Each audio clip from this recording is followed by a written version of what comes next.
What is up, guys? It's ya boy Rick. I've seen enough. I'm calling this one. Kackis here. Guys, thank you so much for stopping by. Make sure to hit that like and subscribe button to support the channel, and let me know what you think my next intro name should be. That comment section is out of control. Alright, today we're going to be previewing a bunch of the new, well, kind of new weapons coming into Destiny 2 next season within Season of the Lost.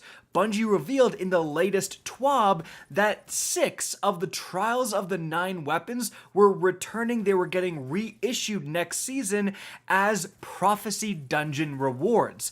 But because ya boy is an OG, I still have access to all of the original Trials of the 9 weapons. So even though the reissues will have different perks, they're still the same base weapon in terms of archetype, element, and so on. So we're going to be showing gameplay of all 6 of these upcoming weapons and talking about how they will likely fit into the meta. So let's get started. But just before we do, the KackisHD Ice Shaker keeps your drink cold for 30 hours is on sale, but only until tomorrow, and then it's gone. And guys, we are so close to outselling MTashed, okay? We cannot let the guy who quit Destiny 2 to go play Genshin Impact win. So do your part for the Destiny community. Click the link in the description down below. Alright, now moving on, let's get started here with the primary weapons. And there's something interesting. These are not the entire list of Trials of the 9 weapons. Like, you see a pulse rifle here, and some people probably rush to the Relentless right here. Although it looks very similar, it's actually the darkest before. If you look really closely on the pic Bungie provided, you can see that little black reticle up on the top. So I combed over this image and I was extra sure to pick the right weapons because there's also 2 auto rifles, 2 hand cannons, etc. So, like I said, first weapon we're going over is the darkest before pulse rifle. Now this is a rapid fire frame, and this is pretty important because there's not a lot of rapid fire pulses in D2. There's only 2 non-sunset right now, and this is the only arc one. So a lot of people actually really enjoy the rapid fires, especially in PvP. They're actually performing not too bad, and in PvE, they're especially nice for kind of lower level content. So if this can get some good perks, if this can get even something like, you know, Feeding Frenzy and plus Rampage or Feeding Frenzy Kill Clip, pretty simplistic like that, it's absolutely going to play a part. In fact, back when this first came out, it played a part in the PvP meta, especially because it came with full auto, and that's pretty good with these faster firing pulse archetypes. Now the stats don't look good, but remember the year 1 guns don't even have a middle perk. Like, this can't get ricochet rounds, light mag, anything like that. So it's literally 1 perk down from the usual weapon layout. So obviously, when it can have access to that, the stats will improve greatly. This handles pretty darn well, and this is definitely a weapon I'm excited for. Moving on from there, the next primary we have here is actually the Last Breath auto rifle. Now this is an adaptive frame, so 600 rounds per minute archetype. We actually have quite a few of these weapons, but importantly, this is kinetic. And there's only one other 600 RPM kinetic auto that's non-sunset. It's the Iron Banner Forward Path auto rifle. So not a lot of competition. If this gets some pretty decent perks, it can really skyrocket in value. In fact, the stats, even for a year 1 gun, are pretty darn good, and the original role, having Ambitious Assassin, works pretty darn good on this weapon. So I actually really did enjoy using the Last Breath, and again, it fits into a pretty rare category. Not to mention, anti-barrier auto rifles are apparently the only anti-barrier mod next season, so again, that's going to make this thing rise in value.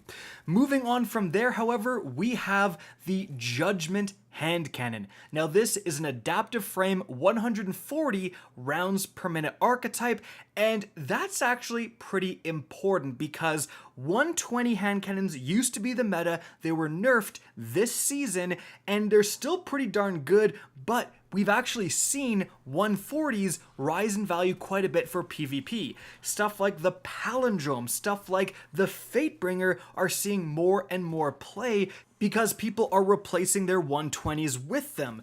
With that being said, that also means there's a downside. This has to compete with the Palindrome and the Fatebringer, which have absolutely goated PvE and PvP roles, so that's why I'm not too high on the Judgement. It's going to have unbelievably good stats and perks to even come close to competing with those two weapons. But even still, people love their hand cannons, so I'm sure this will see some play.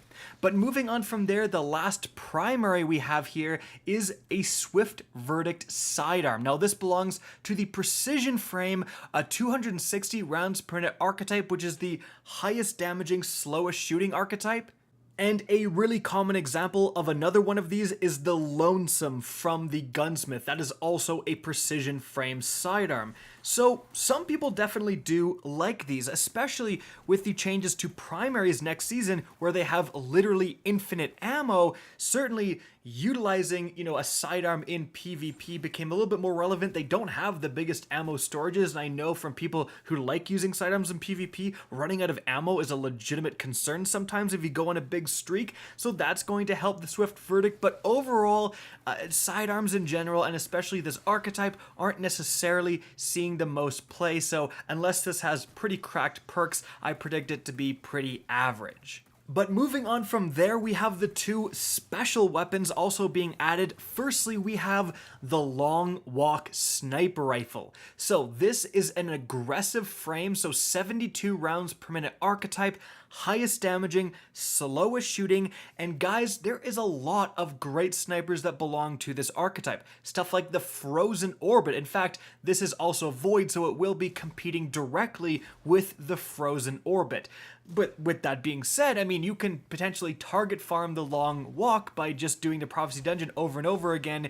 In fact, Bungie said that there's going to be weapons dropping from certain encounters, so you can even farm the same encounter over and over again, because remember, in the Prophecy Dungeon, you actually still get loot after the first time you beat it. It's just not going to be powerful and or pinnacle loot. So that's actually really important. So if the Long Walk can get some good, especially PvP perks, something like Snapshot, and because like I said, you can target farm it in that dungeon, this could become really popular. Not to mention, the stats are not that bad, and it has a great zoom level of 50, exactly the same as the Uzume Sniper, which is really seeing a lot of play.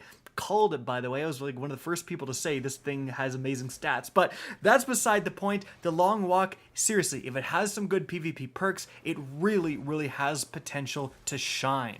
And if you're wondering about PvE, yes, this could also get some great PvE perks and shine there as well, but generally the aggressive frame archetype isn't great for damage output, and that's why I'm more leaning towards PvP potential. But moving on from there, the last weapon we have here is a Sudden Death Shotgun. Now this is an aggressive frame, 55 rounds per minute, so highest damaging, slowest shooting archetype. And this one, like, it really is interesting because normally I would say aggressive frame, I mean, that's the best for PvP.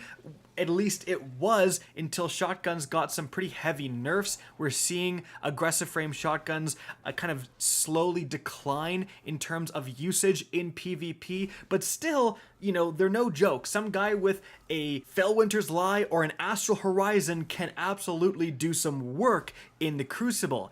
But the fact that those two weapons exist is the biggest downside for a Sudden Death, especially because it's a solar aggressive frame. So exact same element and everything as the Fellwinters. So this thing would have to be better than the Fellwinters, and I just can't see that happening unless this can get some brand new perks or a perk combo that we've really never seen before. But with all that being said, Bungie has been adding new perks pretty much every season, so all it takes is one interesting new option to absolutely blow this thing out of the water. Remember, with shotguns, it's a game of inches. Like, you have barely better stats and barely better perks, really determining which are the best ones. So again, all it takes is one really good new perk. And so guys, that is it for the video. I hope you enjoyed and found this informative. If you did, please remember to help me out by simply rating and especially sharing this video. If you guys want to see more Destiny 2 content similar to this, don't be afraid to slap that subscribe button. If you want to get in touch with me and keep up to date with the latest channel activity, the best way is to follow me on Twitter at RickKackis. That is linked in the description down below. Again, I hope you enjoyed the video, and as always, have a good day.